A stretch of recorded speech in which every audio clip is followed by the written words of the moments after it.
எல்லா சஹாபாக்களும் ரசூலை சந்திக்க வர்றாங்க. அப்போ காலித் இப்னு வலீத் ரலியல்லாஹுடைய அண்ணன் வந்தார். நபி கேட்டாங்க, நீங்க காலித் இப்னு வலீத் ரலியல்லாஹுடைய அண்ணன் தானேன்னு கேட்டாங்க. ஆமா. உங்க தம்பியை கேட்டதா சொல்லுங்க. காலித் இப்னு வலீத் ரலியல்லாஹு யாருன்னா, பத்ர்ல வந்தது எதிரியாக, உஹதுல வந்தது எதிரியாக, கந்தக்ல வந்தது எதிரியாக மட்டும் இல்ல, ரசூலை கொலை செய்யணும்னு உறுதி எடுத்தவர். நபி கேட்டாங்க, உங்க தம்பியை என்ன புரிஞ்சுக்க மாட்டேங்கிறார், நான் கேட்டதா சொல்லுங்க. போனாங்க, தம்பிகிட்ட போய் கை கொடுத்து சொன்னாங்க, நபி உங்களை கேட்டாங்க.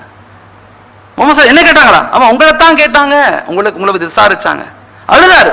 அழுதுகிட்ட சட்டையை கழட்டிட்டு, சட்டை இல்லாம அப்படியே ரோட்ல வர்றாரு. யா ரசூலல்லாஹ், என்ன மன்னிச்சிடுங்க, கை பிடிச்சார். அஷ்ஹது அல்லா இலாஹ இல்லல்லாஹ் வ அஷ்ஹது அன்ன முஹம்மது ரசூலுல்லாஹ், கலிமா சொல்லி இஸ்லாத்துக்கு வந்துட்டார். மக்களை மன்னிங்க, மக்களை தண்டிக்க நினைக்காதீங்க. அண்ணன் தம்பியை மன்னிக்கிறது இல்லை, அத்தா மகனை மன்னிக்கிறது இல்லை, மகன் அம்மாவை மன்னிக்கிறது இல்லை. இது என்ன வாழ்க்கை? இது உறவுகளை சேர்ந்து வாழுங்க. உறவுகளோடு சேர்ந்து வாழ்றதுதான் நம்முடைய வாழ்க்கையினுடைய தத்துவமே. அதனால தயவு செய்து உறவுகளை மன்னிச்சு சேர்ந்து வாழ முயற்சி பண்ணுங்க.